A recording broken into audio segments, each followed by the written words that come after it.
How can Georgia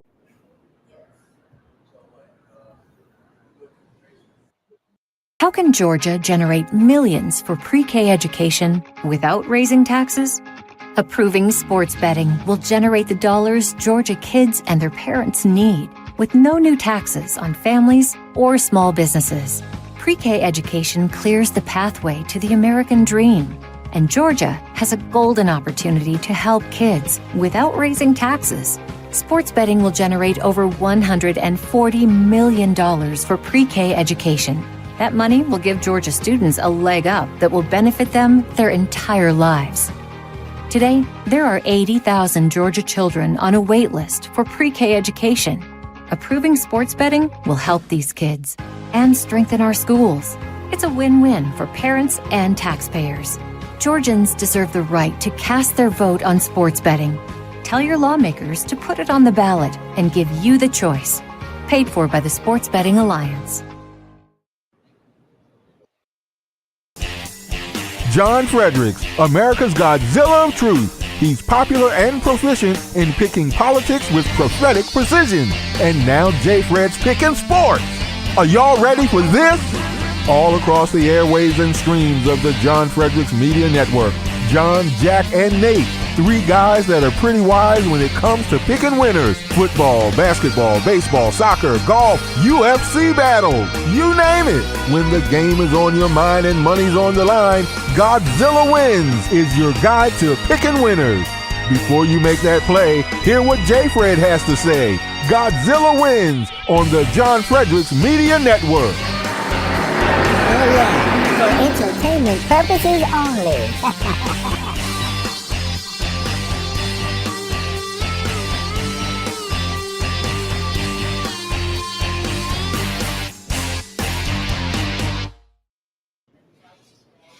Good morning, everyone, and welcome to the Godzilla Wins Saturday Pick Show.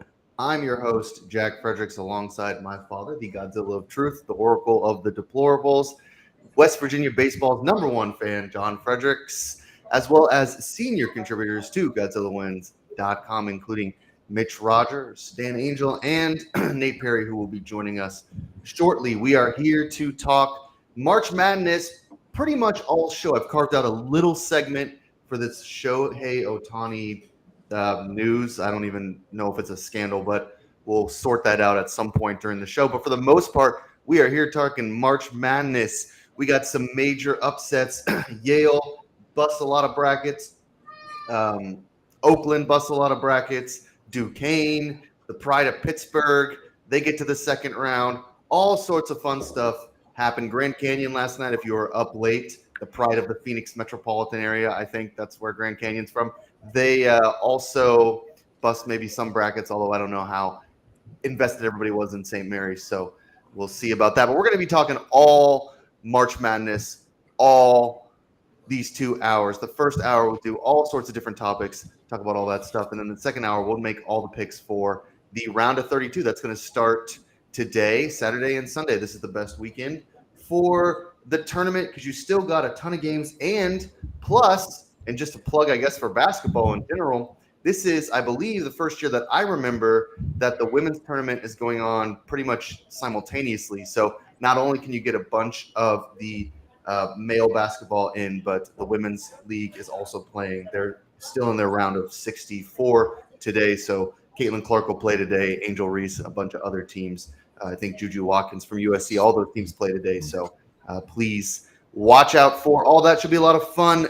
Just so we are on the same page with our listeners, Godzilla Wins and all of its subsidiaries are for entertainment purposes only. If you have a gambling problem, please call 1-800-GAMBLER, 1-800-426-2537 in Colorado, Illinois, Indiana, Louisiana, Maryland, Michigan, Nebraska, Ohio, Pennsylvania, Tennessee, Virginia, West Virginia, Wyoming, 800-327-5050. Visit gamblinghelpline-ma.org in Maryland. Call 877-G-HOPE-NY or text HOPE-NY to 467-369 in New York.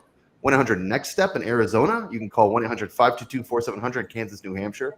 888-789-7777 or visit ccpg.org in Connecticut. 1-800-BETS-OFF in Iowa or visit opgr.org in Oregon. Now, listeners, if you are interested in burning fat to fuel your workouts, I have the best product for you on the market. Here it is right here. It's called RC Furnace. They come in little pill capsules here from Royal Canal Fitness. Now, I take this every day before my workout, 30 minutes before. And what it does for me is it gives me the necessary boost to not only focus and continue to prolong my workouts every single day, but it also gives me the type of vitamins and nutrients that I need to burn some of that unnecessary fat. I really like taking this product because it gives me that energy. It's got a little bit of caffeine, so it gives you that jolt, which is normal for any type of pre-workout that anyone could take. But what it does is instead of giving me just the caffeine or just the B12s, it also gives me a ton of the folic acid. And what that folic acid does is it pumps blood into the muscles. And that extra blood flow in the muscles helps me to burn fat, slim down, and keep that weight off. So a lot of people, like if you're like me, you might be a little bit bigger, like to lift, but you also, you want to stay a little bit of slim. You want to stay a little slim anyway. You want to take RC Furnaces, Royal Canal Furnaces, the best product on the market for burning fat to fuel your workouts. It is available at royalcanal.fit. royalcanal.fit. You can go there now and use promo code GodzillaWins to subscribe and get 50% off your first bottle and 3 for the price of 2 after that with free shipping on all orders. royalcanal.fit. Promo code GodzillaWins. So just like the name of the website, Godzilla Wins, put in that promo code and you get 50% off your first order and 2 for the price of 3 after that. RC Furnace, great stuff at a great price. All right. Dan, Mitch, Dad, I know Nate's joining us in a minute here. Good to see you guys. How's March Madness been so far for you? I mean, you're probably also going to have to add in a few minutes for the Oracle of the Ice. That's right. He's that would be heater. With how hot John's been on his hockey picks lately. I think that's a better name for him at this point. Well, look, Dad, why don't we start there? I mean, if there's one thing that you know how to do, it's talk about when you get on a heater. So why don't we give you the floor for 2 or 3 minutes? And I mean, I can't believe that you are just on this incredible run in the hockey world. Well, it's hockey and basketball. I won 8 hockey games in a row before the Islanders nipped me the other night. But when I get hot, Jack, you know me a long time. When I get hot, if you're following us, you're my son for 35 years. I mean, when I get hot, you wanna just ride with it. Right now, I've won. Get this, between hockey and college basketball, I've won 12 out of my last 13 picks. I mean, that is almost impossible to do. So, and I'm up. If you go to daily picks, I'm up about 1,500 there in units. But I'm just on a roll right now. Everything I'm doing is right. I mean, I even picked a game yesterday. I laid 1, which was Colorado over Florida. They won the game by 2 on a final second basket. I mean, these things happen when you get hot. You just start winning these games. But hockey, I've picked like 9 out of my last 10 hockey games. I'm kind of figuring that out for now. But look, when I get hot, you want to stick with me. Now, when I get cold, and everybody knows that on the show, I get cold as ice, and you want to start fade me because then, the kind of crap hits the fan. But right now in hockey, and I love the Winnipeg Jets. I think they're going to win the Stanley Cup. So that's my pick for that. I think they're the best team. But we're not here to talk about hockey, but we are here to talk about some of these March Madness games. But I tell you what, you can follow me. Just go to Johnny's Quick Picks. I put them up every day about sometime around 1 p.m. when Dan can edit it. Is half the time how to get right, things like that. Go to Giants Quick Picks. And then, of course, the daily pick section where we all put our picks in. You can see them all right here on Godzilla Wins. Go to GodzillaWins.com, and I am on fire, hot as a pepper. Yeah, I shout out to DraftKings for allowing you to get hot while also logging these into an app, because I remember in my youth, as you alluded to, when you would get hot back then, we'd be sitting in a Walmart parking lot at 2 p.m. while it's pouring rain while you're on the phone with some random person trying to book like 6 more picks. So I appreciate that DraftKings makes it a little bit easier Thank for God you. we're past those days. You actually remember those Walmart parking lot days. I mean, back then you had to bet with a bookmaker. I mean, there was no DraftKings. You had to go on the phone and you'd call until they answered. It would be busy all the time. So I'd be in the parking lot at the Walmart with Jack. I couldn't let Mom know, right? So he was like, part of that whole thing. And you just call up and try to get your bets in. And because they had phones that they had to answer, right? They were driving around in a car is what the bookmakers would do. When we were in Atlanta, I had one guy that all he would do was drive around 285 just over and over and over. And, they had cell phones, obviously, but they had to answer because all the people were calling in at the same time. So you'd have to call 15 times to get them to answer. So that was a long time ago. I just remember. Thank you, New Jersey, for that lawsuit. Yeah, for real. We'll get to March Madness here in about 30 seconds, but I just remember like you using me as a way to get out of the house for quote unquote errands, right? So that's why I remember being in the car because it was like, oh my God, here we go. Like we got to go like run some sort of weird errand that doesn't have to be actually run. And it's like 2 p.m. on a Saturday and all I want to do is like hang out and watch TV at like 13 years old. And now we're, at some random Walmart or some random like laundromat in like Buckhead. And I'm just like, this is not an errand you have ever run before. I don't know where we are. But I'm happy you're having fun and on the heaters. Well, and you have to use like James Bond lingo. You're like, it's MB number 340. Yes, exactly. Everybody had a code. I'm old enough. That's how I got my start too. And then you had to repeat. You had to repeat the wager back, and then you'd have to give you a code number because I would go out especially on Sunday before football at like 11:30, 12 o'clock, and Mom would be like, "Where are you going?" And I don't want to tell her, so I'm like, "Oh, I got." Jack and I got to go to what was it? Dick's Sporting Goods or something. Yeah, the batting cages or something like we gotta go that we never made it to. But it was it used to be so awful back in the day because you had to call and ask for the spreads too. So it was like 2 calls. Be like, right. I need some teaser plays. That's right. I mean the phone calls were not 30 seconds because if you liked 5 games, and some of the guys would call up and they'd have the guy on the other line taking the wager, go through every single line. It's like 7 minutes. Like here are the 5 games I like. Tell me the line, right? They tell them that, and then you'd put your wager in it. But everything was in code. Like $100 was not $100. $100 was 10 times. We'll talk about this.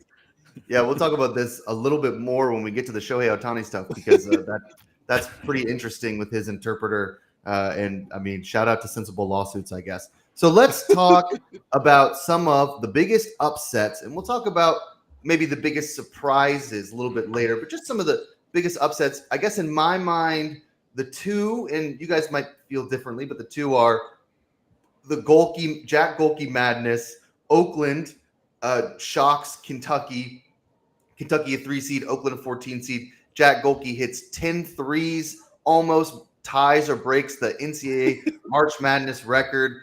Kentucky, we know, like we talked about this on Wednesday in the special podcast, which you can find on our podcast feed, that Kentucky doesn't play a lot of defense, but we didn't expect them to play no defense. Oakland got really hot. They bounced Cal and Kentucky. And then yesterday, we get Yale and Auburn, which I feel like is even more surprising, Dan, and we'll start with you. Because, I mean, Auburn, like just metrically and the way they played this season and the SEC tournament championship win, they looked prime to run through a lot of games here and maybe meet UConn in, I believe, the Sweet 16. And they get bounced by Yale in a pretty similar fashion. Yale hung around. And then I think that the story of that game is probably the missed free throws, at least in my mind, that like Auburn can't make any free throws and Yale hit a whole bunch. Auburn had chances at the end to win that game. And if you're going to go deep in March Madness, like you have to, in this tournament, you have to hit free throws. You have to rebound. Like that whole last 2 possessions for Auburn was just a dumpster fire. But Dan, what's the biggest upset here? Is it Oakland or is it Yale? I mean, it's got to be Yale. Like Oakland, we knew that they had some shooters. We knew that Kentucky, like defense, is basically a 4-letter word for this Kentucky team. So it was surprising, but not totally shocking. I mean, Auburn, none of that should have happened. Like that's normally a good free throw shooting team. That's a team that had size inside, and it just like whatever like it just didn't work. And Auburn just executed so poorly in the end game. I mean, you get to the free throw line twice, and you get the rebound each time, but your last shot looks like that when you've still got a timeout available. Like, I don't know what Bruce Pearl was doing there. Like, Yeah. Auburn gets the rebound, they put up a shot, okay, but when it's not working and you don't have a good look and you've still got 2.5 seconds left, take your timeout and try and set up a winning or a tying play, because you're still under the basket. You've got time to set something up if you take a timeout and get your players back on the same page.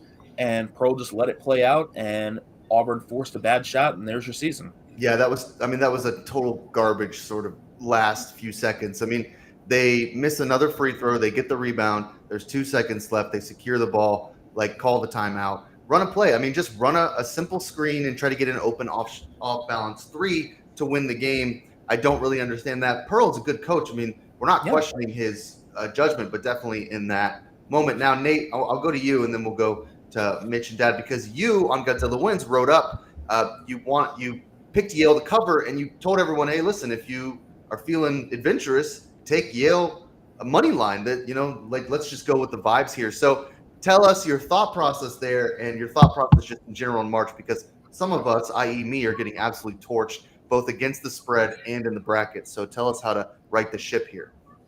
Yeah, I mean, I told you, we were texting about it yesterday when you were like, why Yale? And I was like, metrics are out, dude. Vibes are in for March. And that's pretty much where we're at. I think every team that I've looked at that's like, man, this team is strong metrically. Auburn, strong. Like BYU, sort of like a Ken Palm darling. Like teams like that, they've just not performed in March. And like, I think now, I think that there's something to be said for continuity in teams. And I think that Oakland, had a lot of experience. James Madison, we saw last night, had a lot of experience pulling that upset. And Yale has a lot of experience themselves. Like, I think 80% of their starting lineup has played together for 3 seasons. They just look more comfortable. It feels like they know where other people are going to be on the floor. And I think that sort of thing matters in March, matters more than, they were an elite defensive unit all season or whatever. Yeah. I mean, they can't hit free throws. Like, I mean, you could probably just go down the line and just find the teams that aren't hitting free throws and fade them in the tournament, at least not to cover, because if you can't do it at the end of the game, you're going to have a hard time winning. We know that these Ivy League schools like Yale, they hit free throws. I mean, Princeton did that too. They hit shots, they hit free throws. So you see the same thing there. Now, Mitch and Dad, here's sort of my thinking because we have a lot of upsets, some more surprising than others, right? Yale surprising, Oakland, a lot of fun, very surprising. Not a lot of people had James Madison winning outright against Wisconsin, but still a big upset. Grand Canyon beats St. Mary's. Duquesne beats BYU. NC State wins. So like a lot of double-digit seeds. I think that's all my double-digit seeds, but correct me, I might be missing. I mean, not like 11 and further. Yeah, there's some pins, but 11 and further, right? So, Mitch, which of these teams has the best opportunity to make like a deep run? It feels like, and it might be recency bias, but we had a bunch of friends over last night, but it feels like JMU has a real chance because they not only do they have the outside shot, but they were able to dictate pace and tempo last night, which was pretty impressive. It was fun. I like Grand Canyon was fun to watch, and everybody that was over last night, and it was funny. I wrote the article on it, so they were wondering why I had all this knowledge about this random game last night at 1 a.m. But and I'm tired. But JMU just has that feel, and because you had to play who was in front of you, so everyone was kind of dismissing them with the 22 quad 4 wins, but that's just who their conference was, and they just seemed to pass the eye test last night. But the Auburn game had that feel right when what's his name got the flagrant 2 right away. You're just like, here we go, here we go, and I got to experience a lot of the first 2 days in some bars and stuff, so it was just fun watching these upsets and bracket's busted. But I'm going with the homer. Duquesne looked good too. I don't think they can make a deep run, but that was a fun. I think they'll be one and done. But Duquesne was a good time. Dad, let's talk about Duquesne, because on Tuesday on the live radio show, you picked Duquesne, and we were all like, stupid John, square John. He can't pick a game, and then they won. So tell us why. Do you think Duquesne can get to the Sweet 16? Like, is this a real team, or Yes. why you just? Yeah, I don't think there's any doubt about it. Look, I said a couple things last week. I said the Big East got screwed because it's the toughest conference to play basketball in outside of the Big Ten. It is just, and the Big 12. It's just a tough conference. And I said the Pac Mountain West was a complete fraud, and they're all getting blown out. So look, Duquesne plays a very tough schedule. This is a very balanced team. I mean, I live in Pittsburgh. Obviously, we have the opportunity to follow them right now. I think though they got the worst possible draw here, having to play number 3 Illinois, because Illinois is a very, very good, very balanced basketball team. Second best team in the Big Ten in my estimation, to Purdue, which I still think is going to win the whole thing. But look, Illinois minus 10.5. There's no way on God's green earth I'm going to lay 10.5 against this Duke team doing really balanced basketball. They pass it around a lot. They play good defense. They don't do a lot of dumb things. They don't turn the ball over. They take care of the basketball. And I think they're of all the upsets here, I think this is the most dangerous team in the double-digit seed, as you say, 11 plus, because of their discipline. And they're very well coached, and they have played a grueling schedule. These Big East teams, man, every night they're playing somebody better. And so you get to this tournament, you've seen it all. So I think that's I think they got a shot to beat Illinois, and I'm going to take the 10.5. No doubt in my mind. So Big East goes 3-0 in the tournament, but we knew that the top 3 seeds are far away. By the way, who was it that said last week the Big East is the dominant conference here? Was that me? Yes, 3-0. Thank you. Just saying. We all agree. But they went 3-0 against Stetson, Western Kentucky, and Akron. They did a lot better than the SEC did. And all you guys in the Pac Mountain West, I don't think you guys won a game. You guys are chirping about all them 6 teams in. They all getting blown out. Like I said, you got to look at conference basketball in these tournaments. So anyway, go ahead. Mountain West won 2 games. Yeah, they did win 2. Utah State threw around TCU and San Diego State. San Diego State did We'll see what happens today. We'll see what happens today. This is where the wheat separates from the chaff. Yeah, the Big East. We knew the best. What? I don't know. We knew the best 3 teams in the Big East are like far and away some of the best teams in the country. So none of us were questioning that those 3 could win a first round game. The Big Ten, I don't know how many games they lost. I know Nebraska lost, but they showed up pretty well in the tournament. That was just a stunner. Yeah. Nebraska got beat up pretty bad in that game. Well, I mean, the score was a 15-point loss, but if you look at that box score, if you had told me before that game that Nebraska was going to get more free throw attempts than Texas A&M, and that the second chance points was only going to be 16-9 for the Aggies, I would have said Nebraska wins that game by 20 points. I agree with that. Yeah. A&M ranks 10th from the bottom in 3-point percentage. Vanderbilt is the only Power 6 team that is worse at 3-pointers than A&M. And A&M just went nuts from beyond the arc. I mean, against a team like that, if they beat you with the 3, it's like, what can you do? Nebraska did everything right, and they lose by 15 because a team that doesn't hit 3s all year suddenly can't miss. And you can't game plan for that when you're facing a team that sucks at 3s and they hit 3s. I mean, I've been in those and especially you can't game plan for a team like that when it's A&M who leads the nation in offensive rebounding. I mean, You've got to focus. If you go out to defend the arc, then you're giving A&M the thing that they're best at. Yeah, that game was surprising, but overall the Big Ten played really well in the tournament. The ACC played really well. The Big East played really well. Our 2 biggest disappointments here, Mountain West, which we talked about, although they won 2 games. The Utah State was, I think, a big win. A lot of people like TCU. And a lot of people were worried about San Diego State, too, I think. And I think now, because San Diego State plays Yale. They have a pretty good opportunity to get back to the Sweet 16. We'll see if that happens. Maybe Yale upsets them. That'd be fun. I guess my question here then, and Nate, we'll start with you, especially because you're a Mountain West guy. Bigger disappointment here, Mountain West or SEC? Mountain West had a bunch of teams. They all got waxed except for the two yesterday. SEC got a couple teams passed into the round of 32 as well, but all these big seeds. I mean, not Tennessee. Tennessee looked really good. Some other SEC teams look good, but the two big upsets and then a lot of other teams lost, Mississippi State, etc. What's the bigger disappointment? I mean, I think it's got to be the SEC, right? I mean, the Mountain West was kind of playing with house money. Like, they were underseeded. Everyone was pretty skeptical anyways. It was only a handful of people like me banging the drum for the Mountain West. And then, they kind of stunk. Like, the SEC came in with a lot higher expectations. I mean, a lot higher seeding, a lot higher sort of metrics rankings, a lot higher net rankings, a lot higher everything. I mean, they had legit, they had 2 or 3 teams, I think, Auburn and Kentucky both among them, that they could go all the way. You didn't really look at the Mountain West and think Nevada's got a clear path to a title, but you looked at Kentucky and Auburn and thought that's a real title team. And for them to get bounced in the first round has to be more disappointing. By two teams that, I mean, we knew Oakland could shoot, like Dan said, but two teams that not everybody was high on as far as maybe upset potential.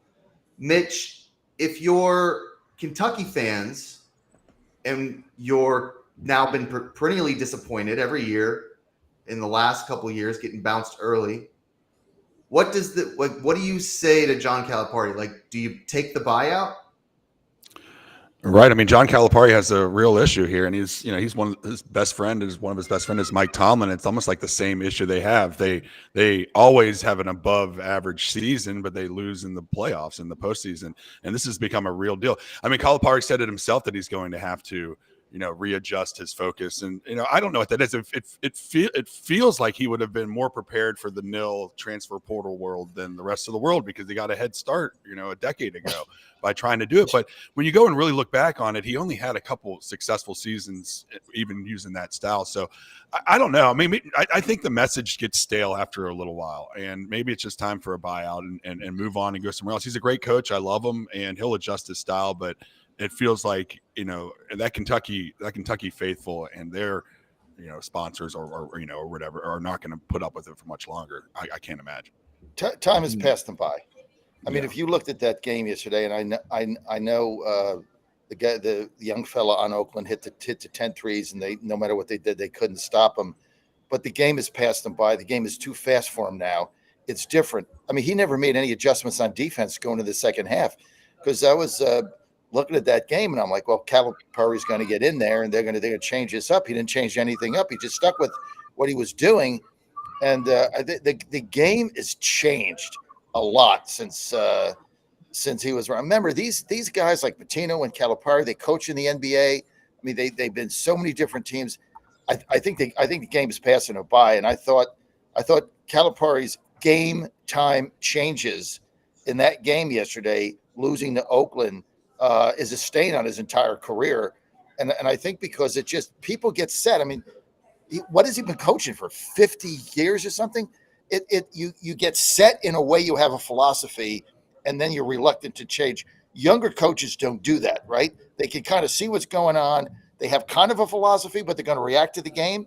I don't think Calipari did that yesterday. I think, to Mitch's point, it's stale, it's old, kind of the same thing with Pitino. And I think they need a new, younger, more vibrant coach coming up for the new game, understands NIL, understands the portal, understands all the stuff that's going on. I don't think he's there. I thought that defeat yesterday by Kentucky was a disaster for them. The irony in this is that he majored in getting freshmen and 18-year-olds, and he may end his career by getting daggered out by a 27-year-old super senior. Great irony. I want to bring in Nate and Dan. I want to bring you in first, and then Nate to this discussion, because I actually don't agree with Dad at all on this for a couple of reasons. And Nate, you've got a continuity argument that I want to talk about. Calipari has been successful for a long time for doing the type of stuff that is now legal in the NIL, or that is now widely accepted. So I don't think the game is passing by. like Mitch said, he's I actually. mean, he was like an innovator. He was cheating before anybody, like, you know. Right. Yeah. And hey, Yeah, but he he had an edge. he's like an before. outlaw before. Let me. Well, he was No, able let me to make my do point. Let cheating me make and my no one point. else did. Stop interrupting me. Let me make my point. I got a lot of people on here, and a lot of people on here have a lot of thoughts. So let me make my point. So there's the continuity argument. There's also like Calipari, like, and Dan, this is where I want your sort of perspective. Kentucky sucked at defense all year long. I don't know what adjustments they would have made.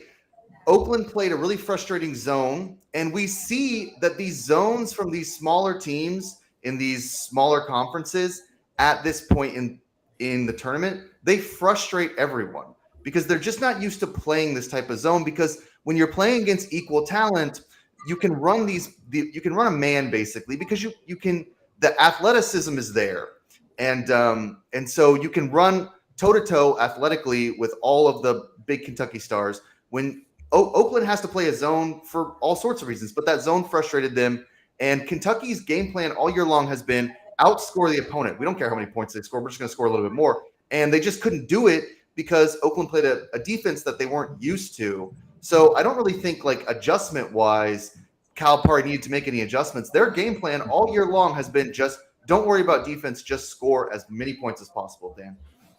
Yeah, no, you're absolutely right. I mean, Kentucky has been built around its three-point shooting and putting up as many points as possible, playing as fast as possible. I mean, this team led the nation in three-point shooting, and they couldn't buy a three for most of the game against Oakland. Meanwhile, Goldie is hitting every shot he takes. Like, those are things that you can't really game plan for. I mean, you can, and to Calipari's credit, Golke wasn't anywhere near as hot in the second half. I mean, he only had 3 of his 10 3-pointers in the final 20 minutes. So they did make some adjustments. That team just doesn't know how to play defense. And I don't know if that's more an indictment on Calipari's style or on the fact that Kentucky is just so young that that things just weren't sinking in for this team, which is an argument for kids sticking around and getting that second or third year to actually pick up on some of those fundamentals. Like, Calipari coaches college like I would coach high school, like anyone coaches high school, where you look at every year, you look at your personnel and you decide what the team's going to be. And then the team adopts that identity late in the season, right before the tournament. And this year he looked around, he saw his team, and he said, this team can't play defense. Like, I'm watching them all year long. They suck at defense. We're going to outscore everybody. They can play offense. We'll do that. And they ran into a team that locked them down a little bit on defense. Nate, I want to get your perspective here. You talked about this a little bit earlier, but you're becoming more and more convinced that the way to win in the tournament is continuity. You have to have players, and Dan mentioned this a minute ago, you have to have players that have been around each other long enough where they don't panic, they don't look nervous. It's not a bunch of freshmen. You at least need 1 or 2 salty vets, 1 or 2 seniors, a student from graduate school, even if they haven't played on the team for that long, that's just been around college basketball and like can play with the pressure in the way that teams like Kentucky or maybe Auburn, a little bit younger, some other teams just couldn't do. I mean, I think that there's a real argument for that. But the thing about Cal is he's always been an outlier, because that's always been sort of an argument that people have made is, these smaller schools can do this because they, the level of comfort is there in these big moments. But Cal's always sort of defied that sort of expectation. This feels just, I mean, I know that the results haven't been great for the last 3 years in the tournament, thereabouts, basically since it got canceled. I mean, Amy and I were discussing this during the final minutes of the upset. A student who started at Kentucky and is finishing their senior year now, here's what they've experienced. NIT, lost to St. Peter's, second round loss to Kansas State, lost to Oakland. Ooh, not great. Poor Oscar Sheboy left us. It's not I mean, I just this team was like an outlier, I guess is what I'm saying. Like, if you go back and look at their defensive statistics, this is by far the worst defensive team that he's had that I can find in recent memory. just like from like a statistical point of view. So it's clear that he was just trying to roll with what he got. Like Jack said, it just wasn't very good, and they just weren't primed to make a deep run. And I don't know why he's having such a hard time putting together teams when he's not seemed to struggle with it in the past. But this just, I don't think the game's passed him by. I think the game just got a little bit more competitive. There's more of an arrogance. Can I ask Jack a question? Jack, I got one question. Oakland was playing a man zone, right? Which is a little bit of a more complicated zone than the old Jim Bainham, 3-2 zone. Okay. They were playing a man zone. Calipari, okay, you're saying he was trying to he outscores everybody. He made no adjustments to that man zone. It's a complicated defense. Oakland was good at it, but playing a man zone, he made 0 adjustments in the second half. Jack, you and I both coach basketball. What would you have done differently on that game? Well, I mean, I don't want to spend too much time on the X's and O's because I'll preface it by saying this. I kind of think everybody talking about adjustments is sort of a fallacy. Like, we're not college coaches. So I think Calipari did make adjustments. I don't think we can always see the adjustments. We're just not that privy to. You can try, and if your players like aren't understanding it, or if they're just panicking, like it's not going to look like an adjustment, even though you're just screaming at them in every timeout, which happens too sometimes. That happens all the time in sports, in coaching, from what I've seen. Now, I looked at Oakland's defense. Someone on Twitter released kind of the way that they play defense, the 1-1-3 that then drops to a 2-3, depending on where the ball is on the court, and how each assignment has, like, each person on the court has a different assignment based on ball movement, where the ball is. That's normal. But it was kind of interesting to see it written out on a sheet because it looks, it's not complicated, but they know the defense like really well. So if I'm Calipari, what I probably would do, like anyone in a zone, is, Kentucky scores quickly. They hit a lot of shots. They score a lot of points. And I would just say, hey, listen, we have to slow the pace down a little bit. Like, we're never going to be losing by 10 or 15 to Oakland. So it's okay to play a comfortable game against a team that's a lower seed than us. So take a breath. That's number one. Number two, we don't need to score in 3 seconds, because the first or second adjustment in the zone is really solid. Like, that's where Oakland thrives, is when you move the ball 1 or 2 times, you're able to adjust like that. So swing it around a lot. You got 20 seconds. Stop dribbling the ball. Just move, and it's move the ball and tire them out, and then find the open shot. Once you get someone out of position with a zone like that, you just have to keep moving it. And at some point, someone blows an assignment, or someone gets their legs give out from under them, and then you have a little bit of separation. You can drive to the basket or whatever. And then a lot of times too, it's just using your athleticism and your size. Sometimes you don't even have to tell them that. Sometimes you just tell the kids, like, listen, man, you're bigger, faster, and stronger. So just get to the rim and beat them in the paint. But again, when this Golke kid and they couldn't miss a shot, and it's just it's all this pressure, and then you get nervous and you think, oh my God, I'm on the Kentucky Wildcats and I'm going to lose to the 14 seed. And that doesn't matter what adjustments you make, when you know that the minute you get back to Lexington, everybody's going to be throwing eggs at you. Like, that's the problem.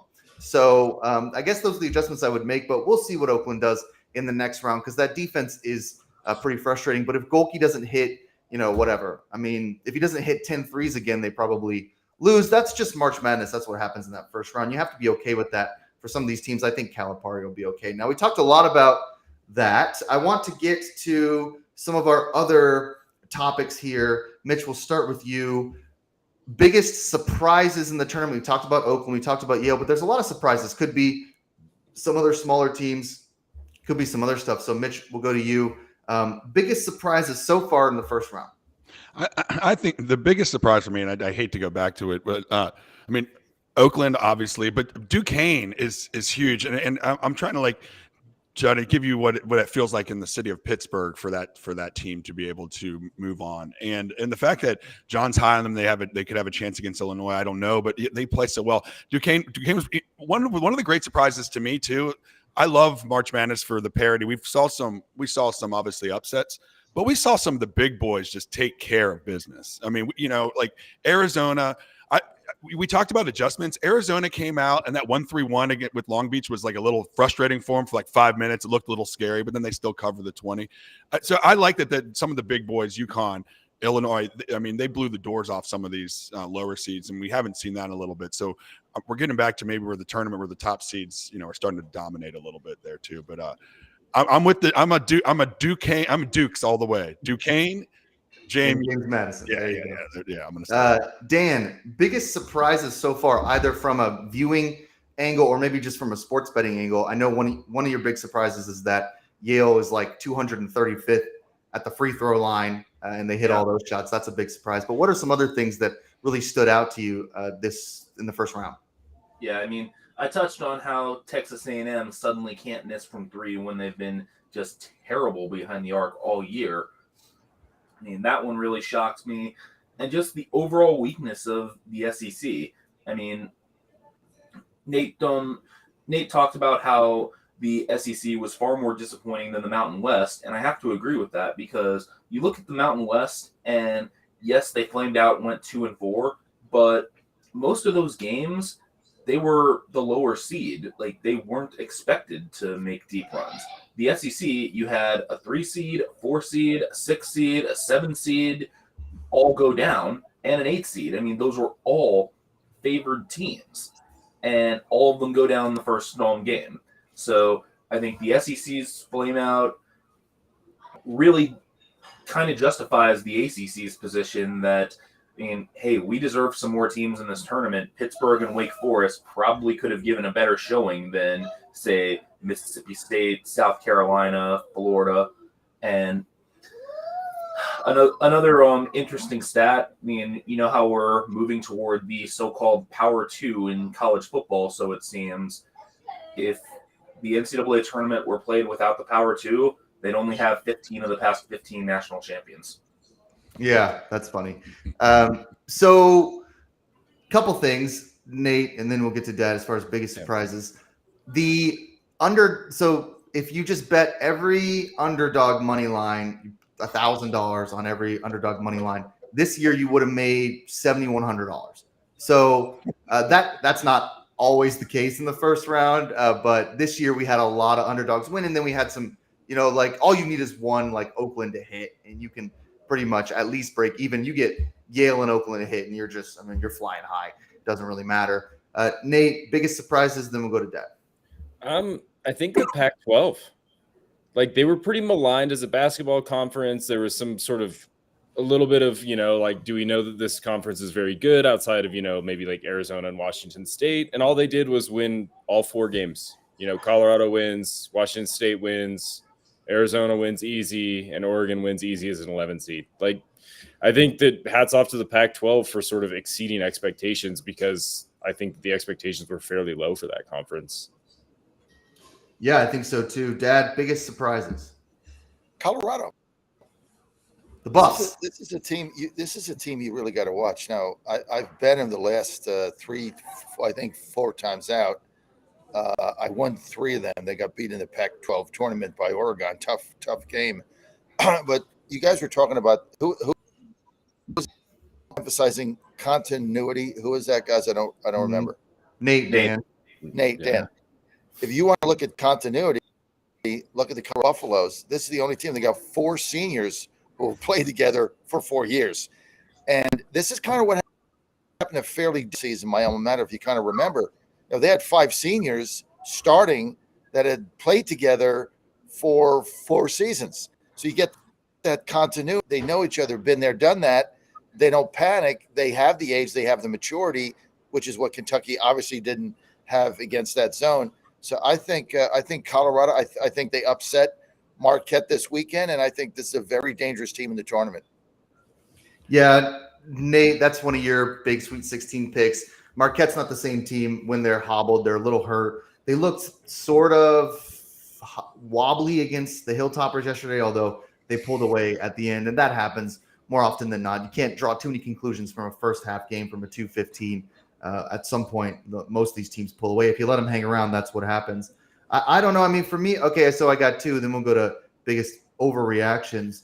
I'll go. I got one on the women's, one on the men's.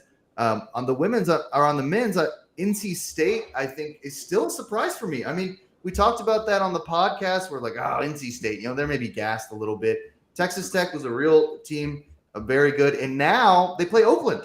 So maybe Oakland upsets NC State and gets the Sweet 16. But we could be talking about a team that in the ACC did not punch their ticket or punch their ticket because of an ACC tournament win, and now could be in the Sweet 16. And if Colorado upsets Marquette, pretty easy path to the Elite Eight. And then we'll see what happens with Duke. Could be a Duke NC State rematch in the Elite Eight, or could have James Madison there. That's a really weird region, the South. That's kind of my biggest surprise as well. But I don't know. I think Houston probably still runs the table there. I think that's always been the case. Houston probably, they look so dominant. We'll see. On the women's side, a big surprise, and I know not as many people followed women's, but they should. So 30 seconds. Audie Crooks from Iowa State put up 40 last night against Maryland. Iowa State's like a 7 seed. I've watched them play a lot this year. I don't know why, but she is a freshman, and she's like their center. She moves really well, and she's like always open right near the basket. She shot 90% from the field, which has only ever been done one time in the tournament by Bill Walton. 40 points, 90% from the field. So it's pretty frustrating to watch. Like if your opponent, it's like impossible to stop her because she gets open and she's right near the basket, and she's a little bit bigger just at size wise. So it's like, I don't know. And she just like, I've seen her play now a couple times, and everything just goes in. It's like incredible to watch. If you ever get a chance to watch Iowa State's women's, it's like she gets the ball and she puts it up, and that's it. It's like boring watching it. Gets the ball, puts it up. Gets the ball, puts it up. So, she dropped 40 yesterday on Maryland. Maryland actually almost won that game because of Ali Kubek, who hit like a bunch of threes, and she doesn't ever hit threes. So that's kind of my biggest surprise. Now, Dad, before we talk about overreactions, we got to talk a little bit about Ohtani, of course, because that's some huge news. Let's talk about Beard Vet Coffee. Now, Beard Vet Coffee, some of the greatest coffee on the market here. I'm drinking Beard Vet in my cup right now. Got to have it. Promo code Godzilla Wins. You go to beardvet.com. You put in that promo code Godzilla Wins. You get 10% off all orders. You can get the grounds. You can get the whole beans. You can get the K-Cups. You can get your beard tinctures, all your oils, the combs, everything you need. They got all sorts of flavors, not for beard tinctures. I don't think they have any flavors for those. But for the coffee, they got plenty of flavors, and it gets to you so quickly, which is why I love them so much. And if you like the show, you like the website, you like to support Godzilla Wins, I need you to go to Beard Vet Coffee, because these guys have been such an amazing supporter of us, I think, for about a year now. They've been so incredible, and I'm sure we'll have, I think is it Sean, Dad, during college baseball? Baseball Sean series. George. Yeah, we'll have Sean George on during that time. He loves college baseball, so we'll have to talk to him about that as well. Okay, so 2 minutes, and then we'll get to Ohtani. We'll just go around the horn. Biggest overreaction. We'll start with Dan. I think probably the biggest overreaction is the idea that John Calipari should be fired. I mean, Kentucky's had some flameouts, but they're still winning in the regular season with them and getting these higher seeds. I mean, Calipari managed to get that team from what was probably looking like an 8 or 9 seed at best to a 3 seed with a really strong February. I mean, he still knows what he's doing. He just needs to get a team that's actually a team and not a collection of individuals that take 2 or 3 years to mesh. So I do not believe Kentucky needs to make a change in leadership. Yeah, I think that would be crazy, but that would be on brand for Kentucky. Nate, biggest overreaction. I think that this is every year is, when there's some upsets, everyone thinks like this is the craziest tournament ever, and college basketball doesn't make any sense. And really, the teams that, had a real chance to win all handled their business, and they're still in it. Like, this isn't any crazier than every other March Madness, or most of them. Yeah, I think you're right about that. And all the teams that everybody thinks can win are still pretty much in, except for maybe Auburn. Mitch, biggest overreaction. that Michigan State's going to go on another run. Where do they come from? So you're at the bar. Michigan State's not even supposed to be in the tournament. And all of a sudden, just green shirts just fly out.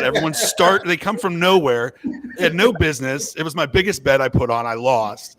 So I'm sick of Michigan State. You're not going anywhere, even though Izzo's like the Mahomes. You never bet against them.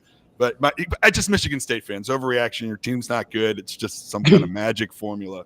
I don't get it. What number? They play a number 1 seed today. Who is it? Yeah, they play North Carolina. They'll probably win. Yeah, they probably they'll probably win by 10. But where do they come from? There was no Michigan State fans until like 10 minutes into the game, and then they're everywhere. Yeah, that's welcome to Michigan, the Sparties fandom. I got a friend who he went to Ball State and he's a Michigan State fan. I'm like, I mean, I know he's from the area, but come on, man. Your team is Ball State, buddy. Otherwise, like, show me the degree from Michigan State. So, Dad, what's your biggest overreaction?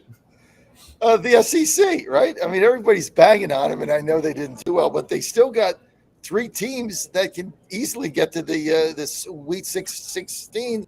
They still got 10. So all this talk about, the SEC imploded. Okay, 3 of their teams are still in it, and all 3 going into underdog. So I think the whole SEC thing was overblown.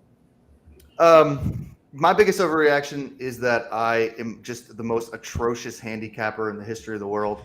I was on such an incredible heater. I watch college basketball like November onward. I love it. It's my favorite sport. It's the best sport. It's so much fun. I was picking games like you wouldn't believe. 8-2, 9-1, 7-3 every weekend. Just hit. I went 5-23 in the first round of the tournament. Now I forced myself to pick almost every single game, which I would not do unless I was just doing it for Godzilla wins in the show. I would never actually do that. But 5-23, that's not good at all. That's horrible. I won 5 bets in 2 days. I picked 28 games and I won 5. And if it wasn't for James Madison in Utah State, I would have won 3. So my biggest overreaction is that I suck, which is not really an overreaction, but I'm hoping I can right the ship. It's a long tournament. We got a lot of days. And the second round is always where as Dad says, always where I get hot anyway. That's where I'm dangerous, is the second round. First round's out. That's all. It's a long tournament, man. I went 1-6 on Thursday and 7-2 on Friday. It's a long tournament. Right. You had a good day on Friday. You got to ride the turns. You got to ride the turns, right? So, Jack, you've been hot the whole season. I'm probably going to look at your – and by the way, guys, don't forget to put your picks up on Daily Picks. As soon as you write your article, just go to Daily Picks. It takes literally 2 minutes to get your picks up. We got it. Let's talk a little bit about Shohei Ohtani. We only have a couple minutes left, and I'm going to lean on Dad and Dan for this as well because you guys are kind of our baseball guys. But this is a scandal. I mean, Ohtani's interpreter has been fired from the Dodgers. MLB launches this investigation because Shohei Ohtani loaned him or gave him $4.5 million over a period of time to cover all of these gambling losses. His interpreter, Ipe, takes the blame. He says, I got in a huge hole. I was doing it on DraftKings. Then all of a sudden, I decided I want to go with this bookie. I didn't know it was illegal. A lot of conspiracy that maybe Ipe took the fall for Ohtani. I don't know. I mean, if that happens, that'll bear itself out. But Dan, we'll start with you. To me, the more I read about this, the more this seems like an all-consuming baseball scandal. But it is Shohei Ohtani is the best, most electric player in baseball. And so maybe MLB just kind of sweeps this under the rug. I mean, maybe they do, but at the same time, Pete Rose was the hit king, and they certainly didn't sweep that under the rug.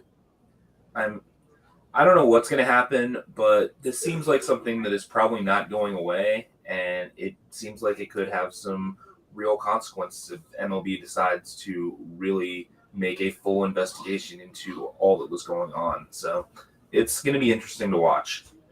Dad, there's no way they're going to launch this massive investigation against Ohtani, right? I mean, this has got to be like the weakest investigation. He says he didn't do anything wrong. Well, if he played for the Astros, they'd ban him from baseball, but he doesn't. Oh, he plays for the Dodgers. Here we go. And it's just it's the bottom line. They're going to protect the money teams. They're going to protect the Dodgers and all that money. They're going to protect their star player. This is Manfred, who's a complete fraud, worst commissioner in the history of baseball. I'd fire his ass today if I was an owner. I'd try to get together and fire him. Guy's horrible. The whole MLB, the front office in New York are totally corrupt, top to bottom. They suck. They're worrying about changing the pitch clock, and they got their big stars gambling. This thing is ugly because I'm with Dan here. It doesn't make sense. You got some interpreter betting $4 million. It doesn't have $4 million. It doesn't feel good to me, and it. In this, they got in over their head, and but there'll be no meaningful investigation. But it's a distraction for the Dodgers. Dodgers they went to Korea. They opened the season there. They get beat 2 out of 3 by San Diego. Their pitching was horrible. That new Japanese guy they signed couldn't get out of the first inning on the second game. And then just as a sidebar, okay, here's what really pisses me off. Why on earth we have a week early? I mean, opening day should be all the teams play. Cincinnati has the first game in whatever their stadium is called now, Riverfront or whatever. Great American Ballpark. Yeah, Great American. It should be at 12 o'clock in Cincinnati. Opening day Major League Baseball goes, baseball, mom, apple pie. Instead, we're opening games in Korea. And if you're a Dodgers fan, the game's on at 3 a.m. I was listening to the game on the break on my radio show at 6:30 because what games? I mean, the whole thing is a sham. Manfred sucks, but this thing is not going away. I'm with Dan. It's not going to, but they're going to try sweeping under the carpet because they protect Dodgers, Yankees, Boston, whole bit. That's all they do. I'm sorry. Don't they have a real issue here though with legalized sports gambling taking over? And you're starting to see a little bit of backlash now on those NBA games where they're putting up you can bet live bets while you're watching the broadcast. I mean, baseball has a real issue. I mean, they have to do a full investigation on here just for the credibility and to be able to keep this, this merger with legalized sports gambling. And baseball has taken that moral high road, just in the past, like you said with Pete Rose. So I think it's got to be a full on investigation. Now, what you do with it afterwards, that'll be seen, but they have a real issue here, and especially with the gambling at the forefront. Yeah. I mean, baseball boxed itself into a corner a long time ago. They could come out after an investigation and say, well, times have changed and the country's different when it comes to baseball. The thing is, there's a couple issues with the story. One, the idea that Ohtani didn't know. You don't wire anyone $4.5 million without asking why. The amount of, look, Nate and I have been friends for a long time. I'd do anything for him. But if he asked me for $500,000 in increments of 8, I would maybe wonder why. I'd be like, I would ask why. I would just ask why. I don't know if I would. I would need to know something, especially if I'm the biggest star on the planet. So that to me makes no sense. And the other thing is degenerates. If we're led to believe that Ipe is a degenerate, then he gambled on baseball. You don't just not gamble on one sport. If you're a degenerate gambler, which is what they're telling us, hey, he got in a hole, he's got a problem, $4.5 million.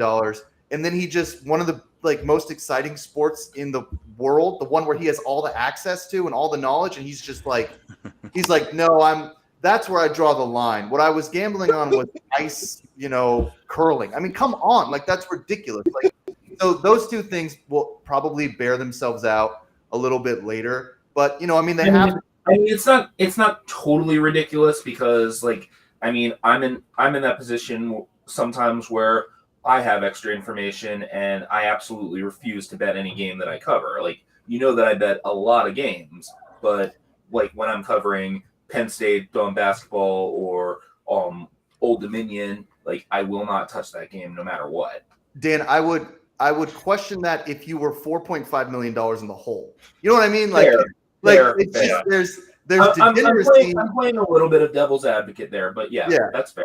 Right. There's gambling on sports, and then there's just out of control degeneracy. And that's what they're leading us to believe he is, except when it comes to baseball, where he all of a sudden is, the perfect angel. Anyway, we got to get to What the did you top of the call hour. it? Out of control degeneracy. Yeah. I mean, look, we've all seen it. I mean, I lived in Reno, you see it all the time. We got to get to the second hour. Don't go anywhere. We're going to make picks for hopefully every single round of 32 here. Shout out to the Duquesne Dukes and the pride of Pittsburgh, as well as Oakland, the pride of the Detroit metropolitan area, as Dan so astutely taught me the other day. Do not turn the dial. We'll be right back. How can Georgia generate millions for pre-K education without raising taxes?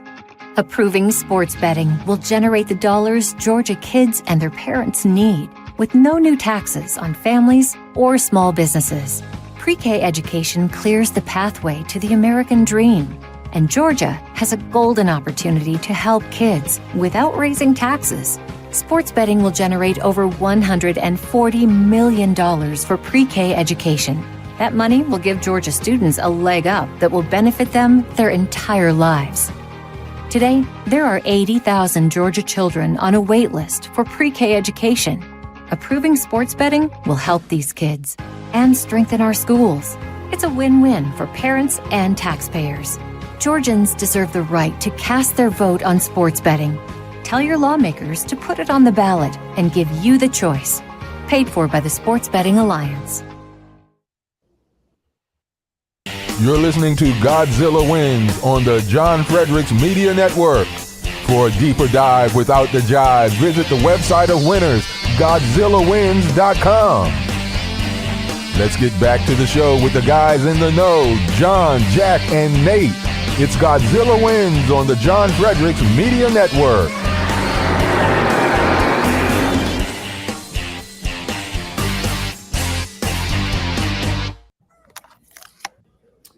And we're back at the Godzilla Wins Saturday Pick Show. You're listening to our March Madness special, one of the best shows, one of the shows I look forward to all year round, maybe the Super Bowl and this little show we do right between the first and second round of March Madness. Can't really get any better than that. Now, before we move on, Dad, I know you wake up every day fresh as a daisy, and we cannot go without telling our listeners about HealthyCell.com.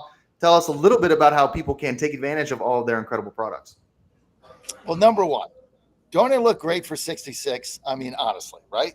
I jump out of bed every day. I'm fresh as a daisy. Mitch knows. He says, how do you look so good? It's because I get a good night's sleep. Now,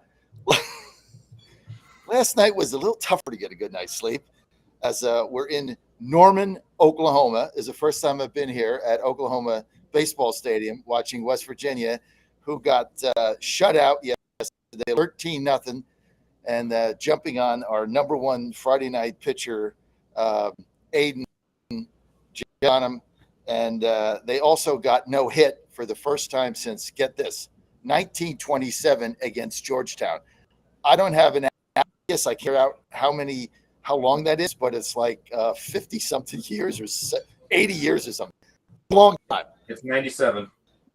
Yeah, whatever. It was. They didn't get shit. The last game they got no hit in a 9-inning game was at Georgetown, 1927, during the Babe Ruth era. So it's been a long time. It was just a horrible game. Hopefully they come back today. Joe, actually, he wasn't part of that debacle, nor was he part of the debacle on Sunday, getting beat 26-10 by Ohio State. Having said that, REM sleep, baby. That's why I look so good. You got to get it. You got to get that regenerative sleep. And I took that last night. Obviously, it was a tough game.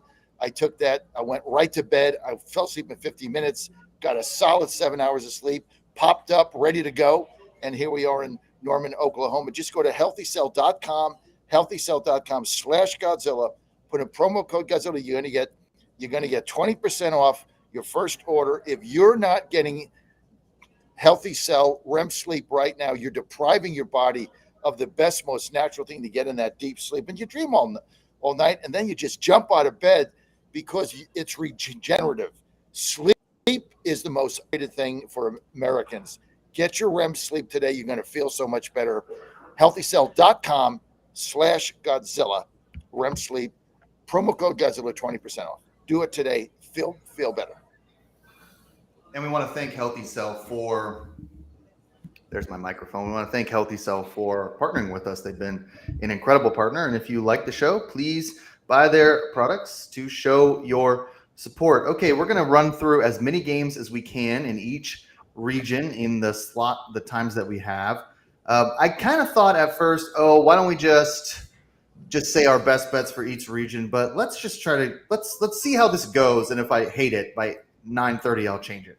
That's always fun. So we're going to start with the East region, which is such a fun region because all these teams are really good. UConn Northwestern, that's the 1-9 matchup. UConn looked really good in their win. Northwestern beat they beat someone good. Who'd they beat?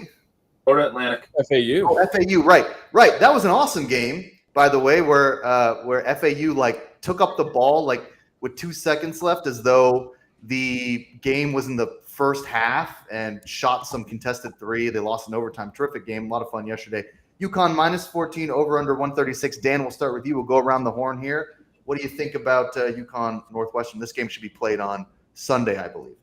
Yes, this will be a Sunday game, and it's tough to pick against Northwestern here because Chris Collins is a bettor's dream in March. Northwestern has never failed to cover a tournament game. I mean, granted they've only played 5 of them, but Northwestern is 5-0 ATS all-time in the NCAA tournament.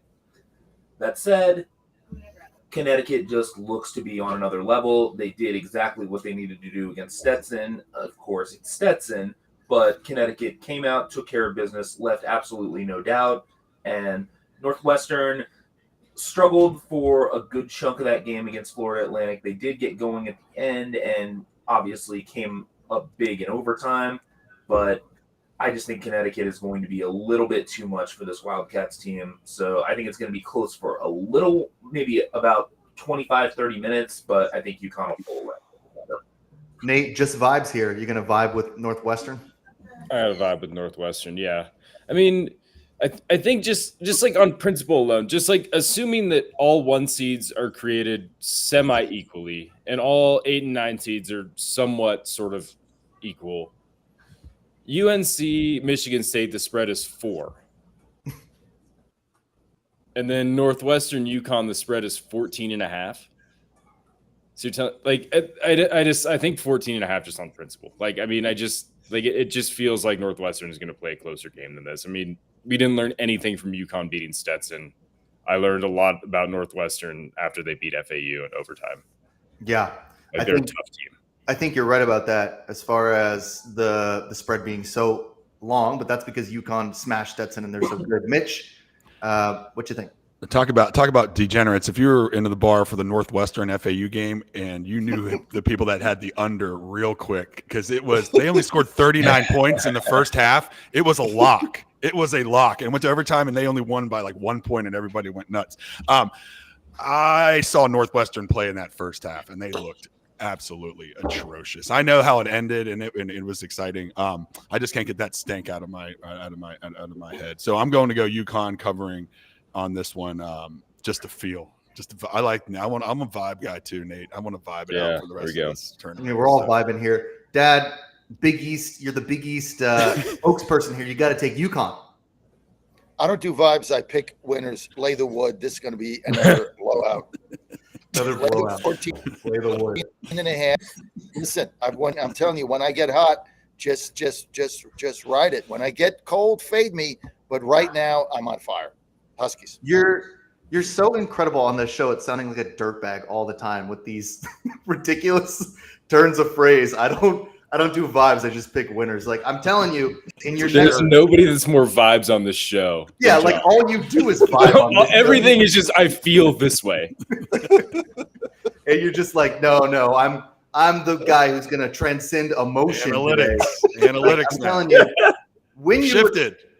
When you retire, I need you to move to Vegas and just be one of those guys that cold calls random people being like, you're going to need to buy my 1999 picks today. I'm 9-1. I should be charging now. Wait till I give you wait till go to GodzillaWins.com today about 1 p.m. before the WV game. Go there about 1 p.m. Go to Johnny's Quick Picks. I got a hockey lock tonight. Absolute lock. Yeah, Johnny's Quick Picks. Hockey lock. And I'm just giving it to you here in the show out of the goodness of my heart. I'm going to give it to you for free because I got a big heart. I'm a good guy. I want to share the wealth. Johnny's quick picks today on GodzillaWins.com. I got a hockey lock. Somehow I'm guessing it's going to be the Devils. I'm never betting the Islanders again. In fact, I did finally win a Washington Capitals game after going 0-10. Yay. Well done. I'm guessing it's going to be the Devils because they host Ottawa. Yeah. Johnny's quick pick. You're very close. So let's move. Let's try to move through a couple more of these games. Yale, San Diego State. The Aztecs are a 5.5 point favorite. That's a thin spread for a team as good as San Diego State. Over under 128.5. We know San Diego State plays defense. Yale plays very slow, at least metrically. Dan, can Yale pull an upset here, plus 5.5, or San Diego State smash them? I think San Diego State comes up big here. I mean, usually what happens with these 13 seeds when they play a 5 in the second game is they just run out of gas. They've kind of lost their magic a little bit because they already climbed the mountain 2 nights before, and now they've got to come back down emotionally and play against another good team who's got more resources, more talent than they do. And San Diego State is just outstanding at defense. I mean, this Aztecs team just locks you down. They're 7th in the nation at defensive field goal percentage. They do pretty much everything well as far as denying shots. And I don't think Yale's free throw luck is going to hold up either. So I think San Diego State comes out with a comfortable win here. Nate? I mean, I think you're probably right. I think I lean San Diego State. I think this total feels low, like 128.5 feels low. I get that both teams want to play slow, but Yale, when they were playing, Auburn was not really playing very slowly. That was a pretty high scoring game. They were taking pretty quick shots to try and keep up. So, maybe their game plan is different now. So I kind of think they'll score more than 128.5 points. But if I had to pick a side, I'd lean San Diego State too. Mitch, you want to take Yale? And come on, someone's got to have a little fun here. No, I'm sick of the Ivy League schools. There's always one. That's snobs. Let's San Diego State. What I like about these matchups when you have a great defense, or what I don't like for Yale is you only have one day to prepare or a couple hours to prepare for this defense. I just don't think it happens. And I agree with Dan. These 13 seeds don't seem to be able to keep up the momentum going into the second game. So and San Diego State, UAB was a tough game. They lost to New Mexico, so I think they're going to have a breakout game here soon. Dad, San Diego State. Johnny Chalk, lay the 5.5. I'm with everybody else. One game, high emotion. I get it. Made all the free throws. The snob comment made me laugh. Was you're in Pittsburgh. They don't have any Ivy League schools here in Pittsburgh. What? Robert Morris, collar town, maybe. No Ivy League schools where I am in Norman, Oklahoma, either. Lay the wood here, San Diego. Blowout. Not too much on Oklahoma now. Shout out to their fine collegiate institutions. Duquesne at Illinois here, 11-3. Duquesne with the big win, 10.5. Dan, I think you spoke on that a little bit earlier. So let's go to Nate on the Illinois Duquesne pick here. What do you think? I mean, I think this is just a dream matchup for Illinois. I mean, they have to be happy about getting Duquesne here. The strength of Duquesne is obviously defense. And they're, like 30th in adjusted defense, somewhere around there. But Illinois has, the second most efficient offense in college basketball. And it's the second most efficient offense that's been built playing Big Ten competition versus Duquesne's top 30 defense that's been built playing A10 competition. I don't see a world in which Duquesne, with their 150 something ranked offense, can score enough to be able to hang with just the electric factory that is Illinois' offense when it gets rolling. I mean, we saw how dangerous it could be in the second half of their game on Thursday. Like, once they get going, it's just impossible to stop them. Yeah, so Illinois is fun to watch, and that 10.5 spread I don't think scares me too much. Let's go to the two Pittsburgh guys, though. Mitch, I mean, you got to be taking Duquesne, right? That all of Pittsburgh's got to be just a buzz. I mean, I didn't know anything about the team, and now I feel like I'm an expert. It's just giving me 24 hours of research. Day Grant. I just like to. It was just fun to watch him put his head down and like will his team, his 150th ranked offense, to a victory. Yeah, I think Illinois is just going to be too much for them. I think they cover this spread, but I'll be rooting. I'll be rooting for the Dukes for sure, the Duquesne for sure. But I don't. Yeah, Illinois looks too strong. Dad, come on, someone's got to take Duquesne. I already bet You Duquesne. already did. Yeah. I got 10.5. I think they're going to win the whole game. This thing is going to go right down to the wire. And look, somebody said it earlier. You get to these tournaments, you throw the metrics out, right? I love this because you got Big East, Big Ten, two of the toughest. Where do you have Big East? Well, as far as Duquesne plays a lot of Big East teams, right, in their schedule. They play a very tough schedule. They've gone under the radar scan. Look, I like Illinois, right? I mean, I bet them over somebody, Wisconsin or something, to win the Big Ten after Purdue got knocked out in double overtime or something. So I'm not down on Illinois. I think second best are very, very good. 10.5 here, too money for a dangerous team that plays together. They've got continuity, as you guys were talking about earlier. They don't turn the ball over. This is going to be a tough game. I think Duquesne here is going to be the upset of the day. Iowa State has played exactly 0 Big East teams this year. The last Big East team they played was December 14th, 2022, and they beat DePaul. We're all about vibes here. We're not about facts. Yeah, Dan. Feel and vibes. Like we said, vibes. Dad feels like they play a lot of Big East teams. So DePaul is the only Big East team they've played the last 2 years. Yeah. Let's do Iowa State, Washington State really quickly. I actually didn't get any pick on that. I'm actually taking Duquesne plus the points because I'm just a little worried about Illinois in the tournament. Because I convinced you. I thought earlier you were on Illinois. I mean, I never actually said anything about this game. Oh, I thought you did. Okay, well, someone must have. I can't remember who. John went on and on about the Duquesne in like the first 5 minutes of the show. Maybe that was it. I thought for some reason I thought it was Dan. I must have. I never said anything about this game. But I'm going to take Duquesne on plus the points because I'm just worried about Illinois' history. I think Illinois will win the game, but the Illini tend to play tight in their second round game under Brad Underwood. So I'm going to take on the points with Duquesne here, but I do think Illinois survives. Yeah, I think they do too. Let's do Iowa State, Washington State pretty quickly here. This is basically, other than UConn, I mean, this is one of the best picks one of the most highly anticipated teams, the Iowa State Cyclones. They looked great against their 15 seed matchup, which I now have already forgotten. The spread here for Iowa State, Washington State is 6.5, over under 129. We know about Iowa State's defense. Nate, we'll start with you, then we'll go to Dan. Is 6.5 too much? I mean, I don't know. I'd probably just take the under. I mean, I think I'll probably take the 6.5 with Washington State just because it feels like too much. I mean, I think that Iowa State should win this game, but it feels like it's going to be a defensive battle. I just don't see either team really pulling away, like in a big way, just because the defenses are so strong, like relative to the offense, especially. So I just feel like it's going to be a game where both are kind of hanging around. Iowa State finishes off, but 6.5 is too many points. So Dan, I believe this is a Saturday game. What do you think? Saturday you like 6.5? Yeah. I think I am going to have to take the 6.5 with Iowa State. I think Washington State isn't good enough with the basketball to handle this Iowa State pressure. I mean, Iowa State, we know what they do. They really can make a team look silly with how they force turnovers and turn them into easy layups. And I think Iowa State's going to get enough easy baskets. They're going to lock down on the Cougars' offense. And I think both Iowa State and the under look like good plays here. Dad, you like the Cyclones? Listen, Iowa State has got to be one of the most dangerous teams, right, in this tournament. You certainly don't want to play them early. They played kind of a chaotic basketball. You saw what they did to the Cougars on national TV a week ago. They absolutely dismantled that team defensively.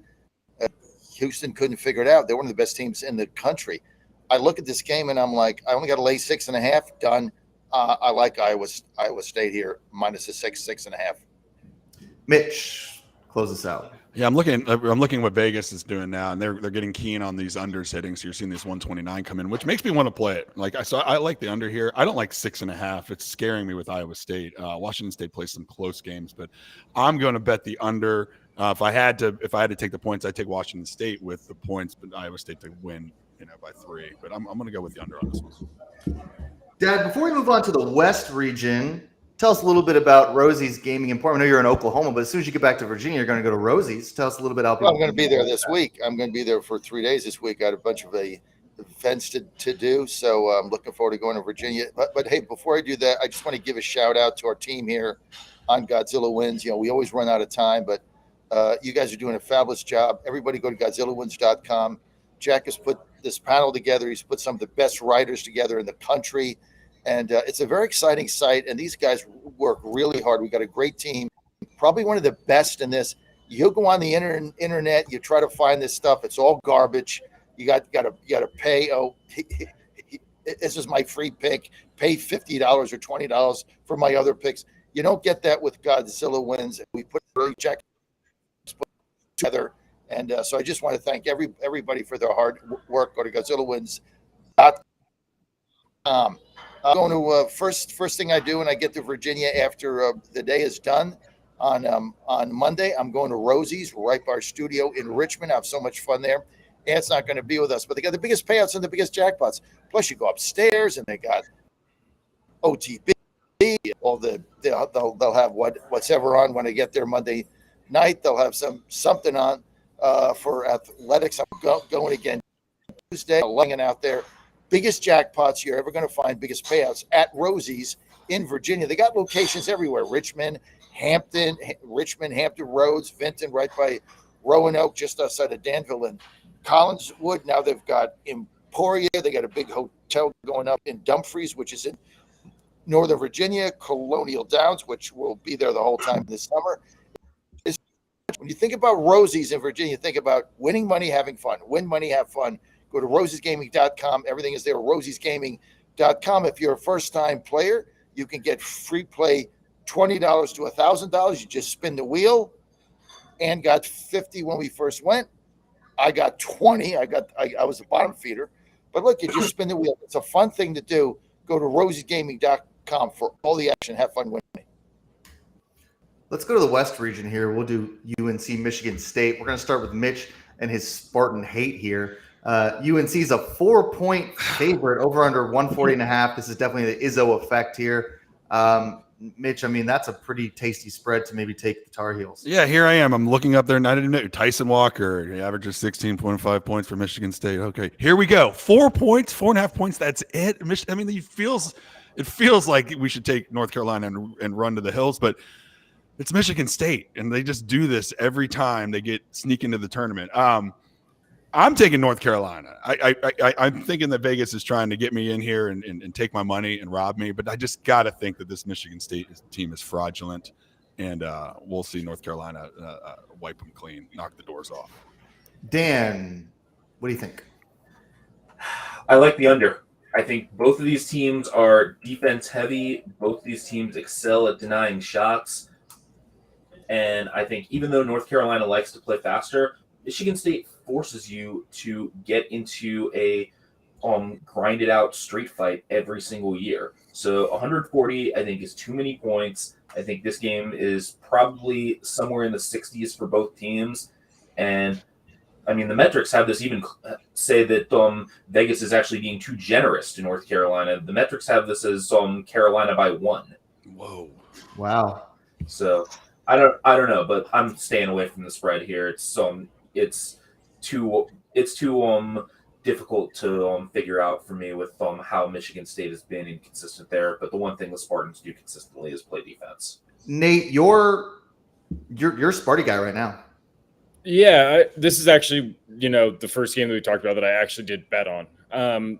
I played Michigan State +4. I mean, it looks like a funny line, but then you look at like the advanced sort of metrics. Like if we are just going to just take a look at numbers, and it's like North Carolina is like 9th in Ken Palm, Michigan State 16th. There's not a huge gap in between those two teams, just in terms of what they've done for the season. You get the Izzo effect. You get a team that is going to slow it down and grind versus a team that wants to run. I'll take the team that wants to slow it down and grind. So I'll take Michigan State. Dad, quickly. Oh, North Carolina. You guys are drinking the Michigan State Kool-Aid. They win game. Wow. North Carolina is one of the best teams in this tournament. They've proven that over and over. I'm going to go with North Carolina. I know I said this at 7. This is 4.5. Why? A lot of people jumping on Michigan State. I'm kind of with. Look, I'm 100% Mitch. You go to all these people show up with green shirts on. Where the hell they come from? North Carolina, lay the 4.5. I don't think this game is. I don't think this game is close. I guess they come from East Lansing. Nate's the only one on Michigan State here, so don't lump us all in there. Let's do Grand Canyon, Alabama. Got to move pretty quickly through these. Grand Canyon with the big upset here. A lot of people didn't see this coming. St. Mary's is a tough team. Grand Canyon's +6. Alabama, most efficient or one of the most efficient offenses in the country. Over under 168.5. Dan, let's start with you. 168.5. Now, that's a lot. Now, the Bama-Charleston game, I think, popped like 200. That was nuts. So I think it did. Yeah, so I don't know. I mean, to me, I'm just like, why don't I just take the over? What do you think? Yeah, I mean, that's just what Alabama does. I mean, there really is no total that the Crimson Tide can't reach. So the over does make a lot of sense here. Like, there's going to be a lot of shots in this game. Grand Canyon is going to be willing to run, but I think that taking the Antelopes plus the points makes a lot of sense here. I mean, Grand Canyon is playing with nothing to lose. Bryce Drew got a raw deal at Vanderbilt. He was in the toughest job in the SEC. He's been able to resurrect his career at Grand Canyon, and he's got a really good mid-major team here. So Alabama did what it needed to do against Charleston. Another reason that the over is probably a good play. Grand Canyon ranks 6th in the nation at getting to the free throw line. Alabama 268th at sending teams to the line. So Grand Canyon's going to get a lot of points with the clock stopped. Mitch, can Grand Canyon hang around? Yeah, I think they can, but I'm all over this over as well. And when you write these articles, you fall in love. I mean, Tyon Grant Foster is just one of the best stories in this tournament. If he pulled off the upset here, it'd be nice to see. But he gets to the line and he puts his head down and can really drag this game out and make it a high scoring affair. So I'm going with the over here. If I had to put. I'd go with Alabama at the 6, but I'm going to bet the over. I had the over. I put money on the over last night, and that was easy peasy with Alabama. I love that you're using your articles to impress everybody at the bar. I think instead of telling people you're writing, if it were me, I'd just be like, I don't know. I mean, I watched a lot of Grand Canyon basketball. I'd be like, I don't know. He was at Kansas, and then he transferred, and then he had a heart issue. I just know this stuff. I just be like, look, I mean, the downtown Phoenix area is just a great area for basketball, and I've just been watching Grand Canyon for such a long time. So, but no, send him to Godzilla wins. Nate and then Dad pretty quickly, then we'll get to the next one. I like Grand Canyon. I don't have a pick in this game. I don't like it. Yeah, okay, go ahead, Nate. I like Grand Canyon in this game to hang around. I mean, I think they're going to be loose. Alabama's had a profile that's looked vulnerable. They had a profile a lot like Kentucky. I think they'll find, a willing partner to sort of trade punches with in Grand Canyon, and I think Grand Canyon can definitely hang around, maybe win this game against Alabama. I mean, Alabama just doesn't play any defense. I lost my train of thought. I was just about to launch in, and then I looked at the Getter chat. I was like, why are they talking about the Titans? But, okay, Baylor Clemson here. I have nothing to do with it. I have nothing to do with that. Hey, yeah, look, the chat goes in different directions. That one threw me off. Baylor Clemson here. Baylor's -4.5, over under 144.5. Let's start with Dan here again. Now, the way I'd set this up, Dan. I don't know. Clemson was a surprise. They played well, but Baylor's so good. I mean, they're so good that I just kind of wonder if we're in another position where Baylor smashes them. The spread's kind of thin. What do you think? Yeah, I think I'm going to go with Baylor here. I think the Bears have proven themselves against tougher competition in the Big 12, and another case of a team that really knows how to get to the line. Baylor also shoots the 3 very well. So I think the over could be a sneaky good play because these teams are slower paced, so the total is going to be a little bit lower than it should be. Both teams can shoot it pretty well, and yeah, I just don't think Clemson can really keep up with Baylor's shooting, so I'm going to go with the Bears. Dad, you like Baylor, right? Best bet Bears minus 4.5. There it is. Clemson's just not that good, guys. Okay. Newsflash, right? They backed in. They had a lot of backdoor victories this season. They're really just not that good of a team. You can look at whatever metrics you want. I had a lot of success this year, not on daily picks, but just on DraftKings, fading them. I'm going to go with Baylor. Baylor's a very, very good basketball team. They score a lot. They got shooters. They make free throws. They play good defense. They play in that Big 12 conference, which is bruising. So I'm gonna go with Baylor here, laying the 4.5. I think Clemson gets blown out here, guys. Nate, I mean, I love Baylor, but I'm sort of worried about fading Clemson. I mean, I did it in the first round, and they looked really good. I don't know if that they have a good team if they play up to their potential. I'm not totally sure. I'm convinced that Baylor's just going to run away with this. Yeah, I mean, New Mexico had been hotter than a house of fire, and then Clemson just totally shut them down. I mean, they look terrible. So, I mean, I haven't played it. I think I have to lean Baylor, though. I mean, Baylor just seems like a really, really strong team right now. I was really impressed with their game against Colgate. I mean, Colgate stinks, but that was still, just an impressive, never really a doubt win. They didn't even let them hang around like some of the other higher seeds did. So, I think Baylor's just a far superior team. Mitch. Yeah, this is when I jump on my, my conference, So I think a top seed Big 12 team finally gets unleashed against one of the worst conferences with a low seed in there. Bingo. I just think Baylor runs away with this game, and the ACC just sucks this year. I mean, and so especially if you're a lower seed in that conference. So this is I start getting my feel and vibes for Big 12 basketball. So that's what I'm doing here, and I think Baylor shows their mettle here. Look, I love Big 12 basketball too. I see Dan kind of making a face, and I think, Dan, if I can anticipate why, the ACC has had a lot of success in this tournament so far. Duke, NC State, Clemson, UNC, they've all won. I don't know. I'm sure they lost a game here or there off the top of my head, but for the most part, for a conference that we kind of were like, they're a little down this year. I mean, they played well in the tournament, I thought Duke was a little bit vulnerable too, and they handled the catamounts pretty well. And Vermont was not an easy out, I don't think. So I hear where Mitch is coming from, but I don't know if I would fade the ACC so much. But especially against the Big 12, because the ACC has kind of waxed the Big 12 this year. Overall, the ACC is 10-3 now against the Big 12, and we already got an ACC Big 12 matchup where Texas Tech finished, I believe, 4th in the Big 12, and NC State was 10th in the ACC, and that game wasn't very close. So, yeah, starts now. Looking at the conference thing, that has me second guessing this a little bit, because the ACC has just dominated the Big 12 this year.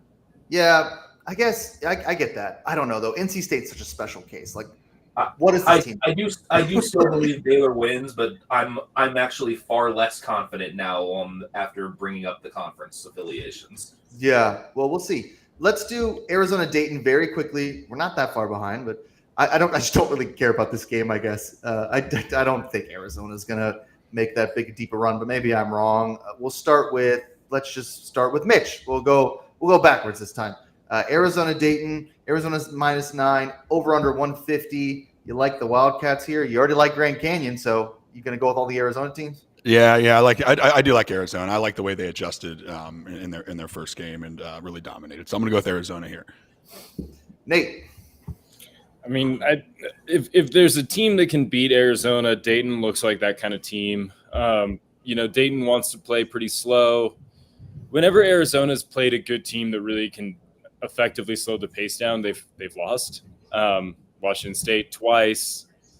There are a couple other Pac-12 ones that I'm missing. Oregon State, Oregon. Like every time they've kind of like gone into a slower pace game, they've been vulnerable, and Dayton will do that. But Dayton will also make a lot of shots. I mean, they're not afraid of anybody. They came back from 18 down, 17 down against Nevada, and just cruised back.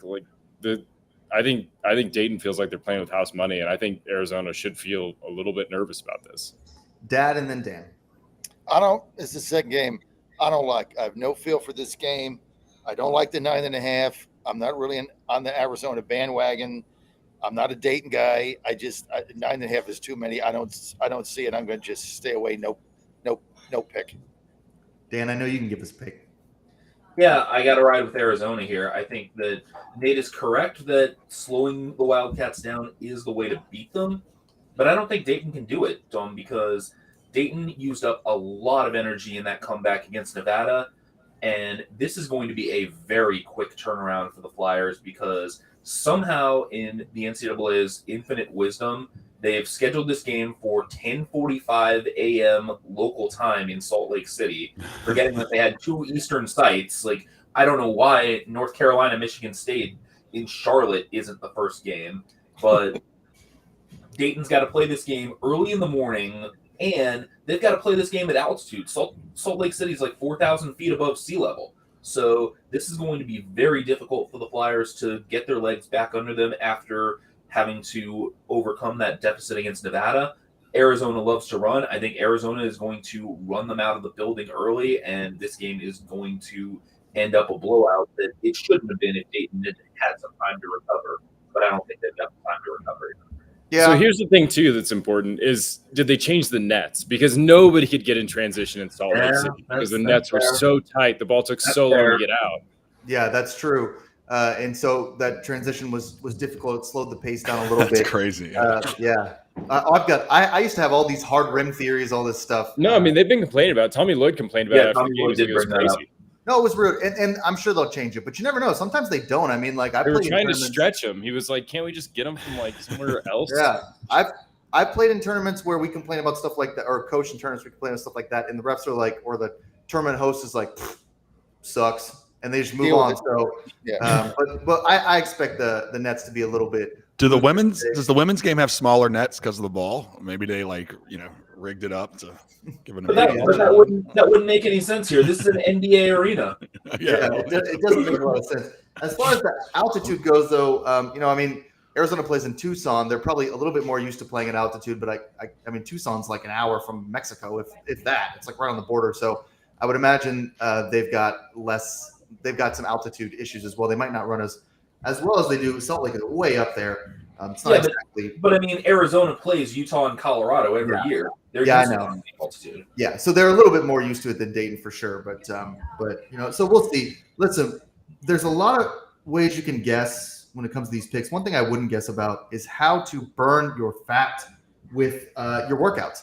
And the best way to do that, stiff nets, loose nets, doesn't matter. Royal Canal Fitness, royalcanal.fit, Royal Canal's RC Furnace, right here in these capsules. This will burn fat to fuel your workout. You heard me talk about it at the top of the hour. That's because I love taking it. You take it 30 minutes before your workout, and you are locked in. Not only that, what it does is it gives you the essential vitamins and nutrients and that folic acid. I'm going to keep talking about that folic acid every time I get on here because it's so important. It's what makes RC Furnace stand out.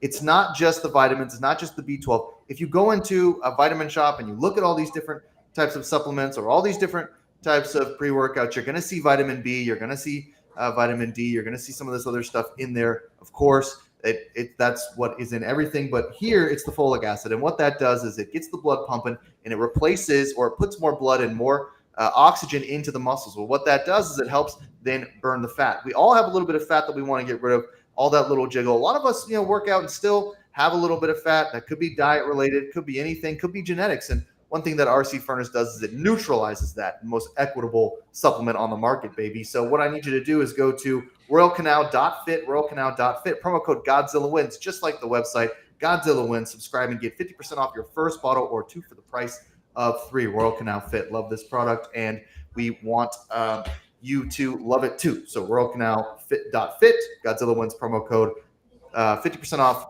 3 for the price of 2 after that. Okay. Running a little behind, but that's okay. If we don't get to every game, I'm okay with that. I left the Midwest for the end because I hate that region. So if we don't get to all those games, that's fine. But we'll go to the South, and we'll start with Houston here.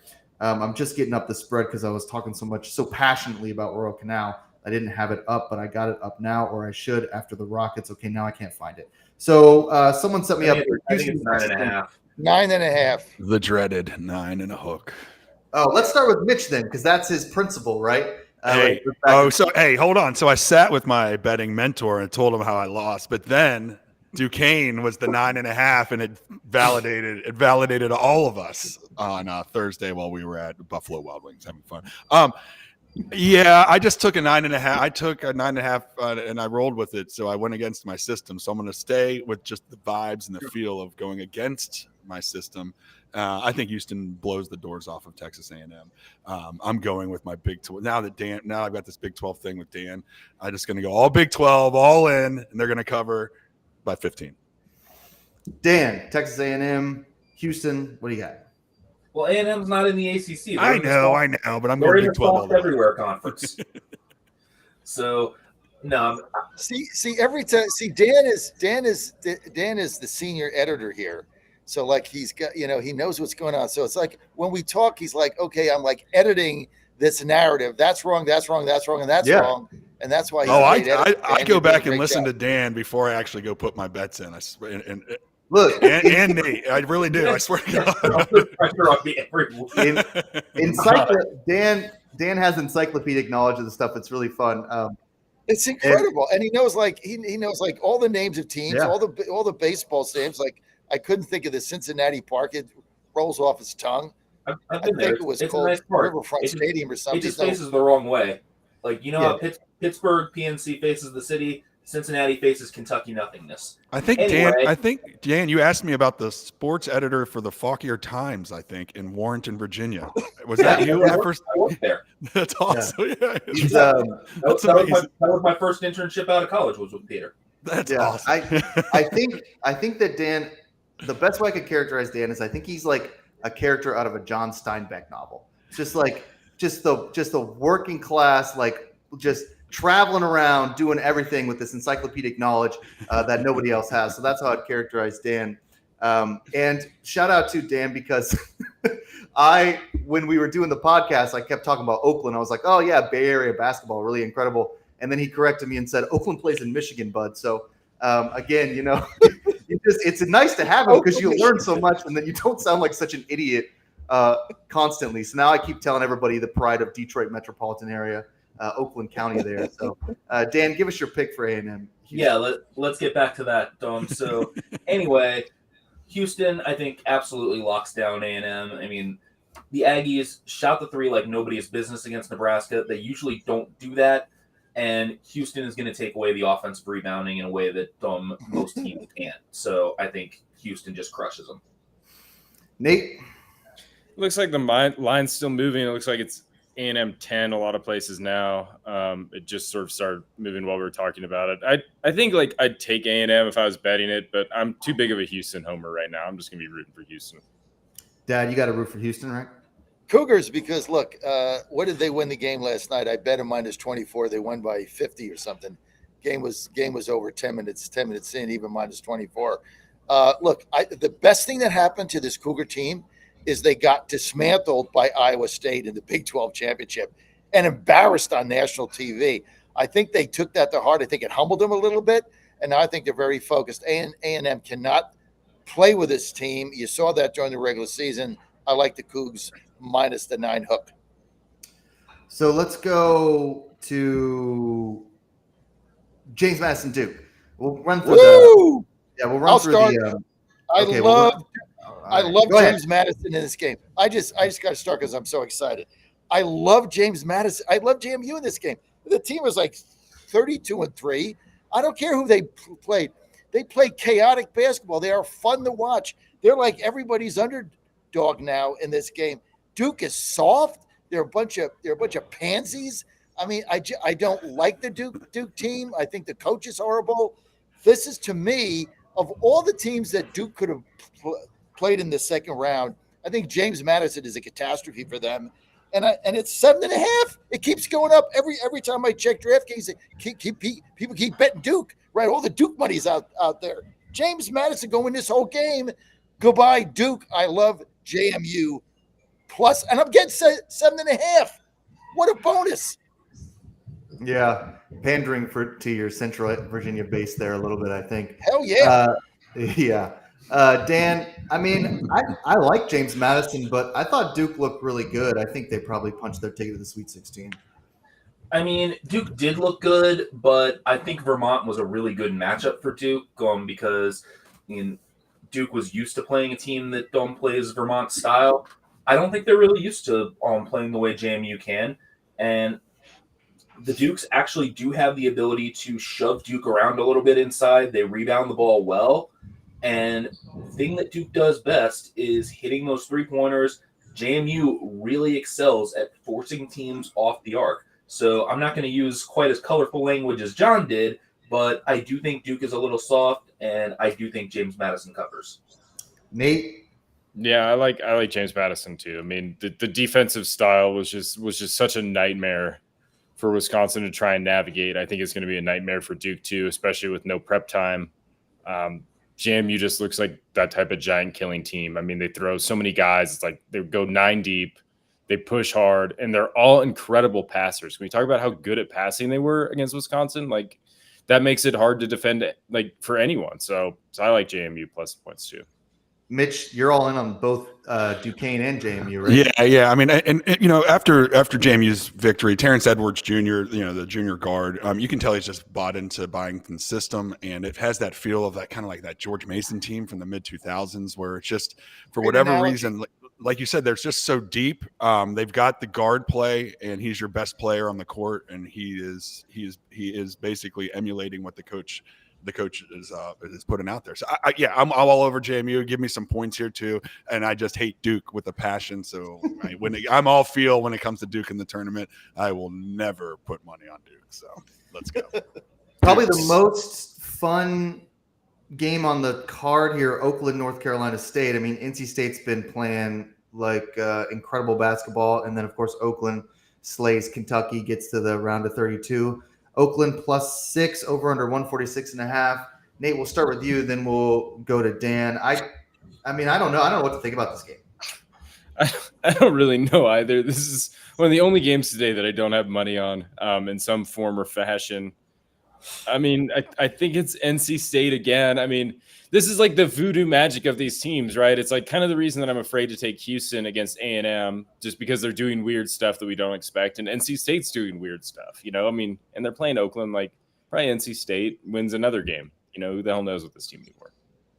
Dan? I mean, Nate just brought up voodoo magic. A number 14 has never beaten a number 11. I think it's like 6-0 all time after. That's so weird. Yeah, like every time a 14 has reached the Sweet 16, it's because they've beaten a 6 in the second game. So yeah, and usually it's not even that close of a game either. So yeah, I think I'm gonna ride with State in the 11 here. Yeah, Mitch. I mean, Jack Golke hit 10 threes. Like that's how they won. I mean, he's not gonna. Maybe he hits 8, but he's not gonna hit 10 again. No, I don't think so. I'm just happy for Golke because last night at 1 a.m. it sparked a conversation because someone was like, "It's unfair how old he is," and I was like, "Is the older guy better at the gym when you go play?" No, I don't think it's an advantage that you're old playing basketball. So I'm thankful he's in there for that, but he's gone. This Wolfpack team just seems. I don't know. Again, I don't know. And then I'm going to the matchup predictor. It says 91% to NC State. So I'm going to use that for no reason. Fields just went to the ESPN matchup predictor. I'm going to go 6.5 NC State. Jack Golke is shout out to the receding hairline. Like if there's one thing I love about Jack Golke, it's that his hair looked like mine at 24. So we'll see what he looks like at 34. Probably not. It's not going in the right direction for Jack. What, next year? Yeah. Dad, you got a pick for this game? We got to move on. Yeah, NC State, turn out the lights, the party's over. Look, everybody loves Golke. Everybody loves this story. I mean, he hit 10 threes, but he got a little cold in the second half. This is not going to be repeated. NC State's going to find a solution here. They're the NC State lay the points. My favorite thing about Golke is he signed an NIL deal with TurboTax in 24 hours, and he filmed the social media ad in the hotel room. You should look it up. It's just he's just being like, "Come tax time, you got to hit your shots," and then he shoots a basketball in the hotel lobby, and it just goes off the camera. It's hilarious. So age of the NIL where he signed a deal in like 24 hours. Good for him. That's what NIL is supposed to be. Like, absolutely. It's not supposed to be these schools just out and out creating deals. It's supposed to be this guy signs a deal with with TurboTax or with the local dealership, something like that. Yeah, no, that's exactly what it's supposed to be. Obviously, the big teams are always going to abuse that system, but it's fun to see. So look it up; it's kind of fun. Let's do one more, then we'll kind of do like a best picks for the Midwest thing since we're running a little bit out of time. But I want to do Colorado Marquette because I think this is a real upset alert. Marquette is injured. Colorado looks pretty good. I'd love the plus 3.5 over under 147.5. Nate, we'll start with you because you have Colorado in your Sweet 16. So tell us their path to victory here. Yeah, so I was been riding with Colorado for the last few days after I made that Sweet 16 bet on them at plus 675. So now they're plus 140 underdog against Marquette. I gotta like plus 675. So I'm just gonna keep rolling with Colorado here. I like them. Dan, you like that plus 3.5? I think I do. I mean, the Buffaloes shoot the three very, very well, and Marquette clearly is not the same team that it was when it was fully healthy. So, yeah, this could absolutely be an upset, and I'm going to ride with Colorado. Dad. I love Colorado here. I've told you this is the most dangerous team right now in the tournament as an underseed. I love the fact that they've got 4 seniors that have played together for 4 years, and this is a veteran team, and they're very good, and they play good defense, and they can score. I mean, there's a lot of things here to like about this Colorado team. Got to remember, guys, down the stretch, they won 9 games in a row. Down this stretch, got beat in the final by Oregon. Tough game, but they had won 9 in a row. Now add another win to them. They were 9 out of 10. Now they're 10 of 11. I think they win this game. Marquette has been smoke and mirrors the entire season, guys. We both know that. We've been on them. If they just, it's all hype. It's all the Marquette hype. They've not matched. The narrative has not matched the Ubris. Let me just tell you that. Or the performance in the narrative and the Ubrans have not met. So I think Colorado wins this whole game. I'm very down on Marquette right now. I just don't think. Said the guy who's been all in on the Big East. I was just saying, I'm very confused right now. Also, I'm super confused. I don't like Marquette. I don't like because you hear too much nonsense about them, how great they are, this and that, and all the history and blah blah blah. But you know what? If you're going to talk the talk, right? You got to have the performance to match it. I just don't see it there. I think Colorado wins this whole game. Give me my 4 seniors play together for 4 seasons. I was hoping we're going to have like a WWE pivot where you were going to be like all about Colorado, then just at the very end, but Marquette's in the Big East, baby. We're going that way. No, I want to have fun too. I want to have fun with some points in Colorado. And like I said, when Dan and Nate take it, I'm going. If you guys go before me, I'm just going to take your all's picks and run. And I'm going Colorado here. Hubris does not have a silent H. I don't know why you pronounce hubris. I mean, it's kind of funny, but as an English teacher, I just should point out that you can. It's a hard H on hubris. That's how you say hubris. Okay, Dad. Tell us a little bit about Healthy Cell. I know we talked about REM sleep. Let's talk a little bit about joint health and mobility before we get to the Midwest. I used to take 2 Aleve a day, 7 days a week to get through the day. Back pain, leg pain, hamstring.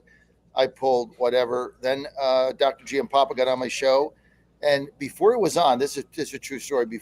Before he came on, sometimes you talk to your guest offline, and I told him about what was going on with me, and he said, "Dude, you got to get joint and mobility. Do that. It takes about 2 weeks. You're going to see a huge difference." And I have. Joint and mobility. Go to healthycell.com. Joint and mobility. If you got inflammation, you got pain, you got back pain, just the nagging things, a little bit of arthritis. Now, if you're young like Nate, you don't need it, so don't buy it. But if you get a little bit older and you get these aches and pains coming up, and sometimes I get out of bed and my back would hurt. That's why I got to pop the Aleve. Since I've been on joint health and mobility, I haven't had that. Just go to healthycell.com/Godzilla, promo code Godzilla, joint health and mobility, aches and pains, all natural. It's an all natural anti-inflammatory. Pain goes away. You're going to really, really see a difference, but it takes 2 weeks, right? So I don't think you're going to take it one night like REM sleep and be fine. It takes 2 weeks. Healthycell.com/Godzilla, promo code Godzilla, get 20% off. Let those aches and pains go away. Get off the Aleve and Advil. So what we'll do, and you're listening to the Godzilla on Saturday Pick Show here live on the radio. We got about 7 minutes left, and we got one more region to get through. We don't have enough time to pick all the games, so what we'll do instead for the Midwest is we'll go around and everybody you can talk about your favorite bet for the Midwest region, the place where you see the most value. I want to start with Dan, and I'm just going to guess. It could be wrong, Dan, but I think you're going to go Oregon Creighton. You're correct there. I mean, Boom. Yeah, Oregon. I mean, I really love the Ducks with Dana Altman facing his old team. I love that storyline, and I think Oregon is underseeded as an 11. I think the value is definitely there with the Ducks. 4.5 is not much of a spread, but I don't think I need it, honestly. I think Oregon is going to win this game outright and get to the Sweet 16. So this will be a very interesting game, but I really like the Ducks here. Dan likes the Ducks. That's his best bet out of the Midwest region. Nate, I'm going to go to you. I'm going to guess here. I think you like Gonzaga over Kansas. Yes. 2 for 2, baby. Nailing it. Yeah, I love Gonzaga over Kansas. There are a few teams that came in, to the tournament looking better than Gonzaga. They've been playing really well the last month or two. And Kansas has not looked good in the last month or so. Kansas shouldn't even have made it here. Yeah, so, especially after, the blown lead against Stanford and blah, blah. Bad calls. Gonzaga knocks Kansas out of the tournament. We don't have to worry about them anymore. That's my best bet. What do we think about that call, the Samford clean block? I mean, is that just the ref just missed it in bad position? I mean, is it like what happened there? It was tough to see in real time that it was a clean play. So I can understand. And once the player hits the deck afterwards, then it's yeah. And there's so many things you're looking at there. I'm not gonna say that it was like a conspiracy or the NCAA trying to save Kansas. It was just an honest missed call, but they should have had a replay available for that. This is why I love basketball. I think we're most forgiving about college basketball refs than we are with really any other ref, because it is so hard to referee a basketball game, so many different angles, and it's so fast paced. But Stanford did get screwed, and I mean they could have upset Kansas there. I think Kansas is really vulnerable. Okay, we'll go to Mitch now. Mitch, I think you're gonna like Texas over Tennessee. I'm going the opposite because I'm going straight feel and vibe. So I told you I'm in that player pool. Dalton Connect was my first player selected. So I all I want to do is get a Connect 4 t-shirt and take it to the player pool after I win next year. So I am going Tennessee all the way. I've watched Texas. They're up and down. I think Tennessee's defense is too strong, and watching their offense just fly and do whatever they've wanted to the other day, I'm going to go with Tennessee and Connect 4 all the way. Yeah, I like Tennessee as well. That's kind of my best play out of the Midwest. I will get to you in a minute. I just, of all the SEC teams that got bounced from the tournament, Tennessee has, other than Zach Edey, maybe the most important player on the floor. He's so incredible. Now, when he goes cold, like we saw in the SEC tournament with Mississippi State, the Tennessee does struggle. I just don't think that's going to happen against Texas. I think Tennessee probably rolls in this game, and the -6.5 is really nice. I think you could really be 8 or 9. You could have been looking at 8 or 9. So I like that there. Now I know the history with Tennessee and their coach as well with some of the choking in the March Madness, but I like Tennessee out of this Midwest region. Dad, your best bet out of the Midwest, is it Creighton? Purdue -12. There we go. Why? They're one of the best. To me, it's them or the Huskies. These are the two best teams in my judgment in this thing. And Purdue has always got a good team. They're always picked to get to the Final Four. They always picked. A lot of people like me pick them. They never seem to get there. Remember the UVA debacle about three seasons ago, right? Everything goes wrong for them. I just think this is their season. They're a very solid basketball team. They have no holes. They do everything right. They play in the Big Ten every night. Very, very tough. So I like Purdue here, -12. I think I might take Utah State money line, little nibble there. I didn't think Purdue looked that great against the 16 seed. They look a little wobbly. Well, if you want to throw your money away, sure. I mean, that's a good. Yeah, I mean, one big obviously, you got extra one money big to just positive for lose. Purdue. Big positive for Purdue, except for Oregon, there are no double-digit seeds left in the Boilermakers bracket. Yes, they can beat up on all the smaller teams. I don't know. I like Utah State. I think they shocked TCU as well, but we'll see. Hey, listen, thanks everybody for listening to the Godzilla One Saturday Pick Show. Huge March Madness week for us. We're going to be doing the same thing next weekend with some of the same topics here. March Madness. We'll see what happens. Hopefully your bracket is not busted. I want to thank Mitch Rogers, Dan Angel, Nate Perry, and my father for joining us today. Go to GodzillaWins.com for all of your sports analysis and predictions. Up next on radio, you will hear the War Room. Steve Mann. Go Mountaineers.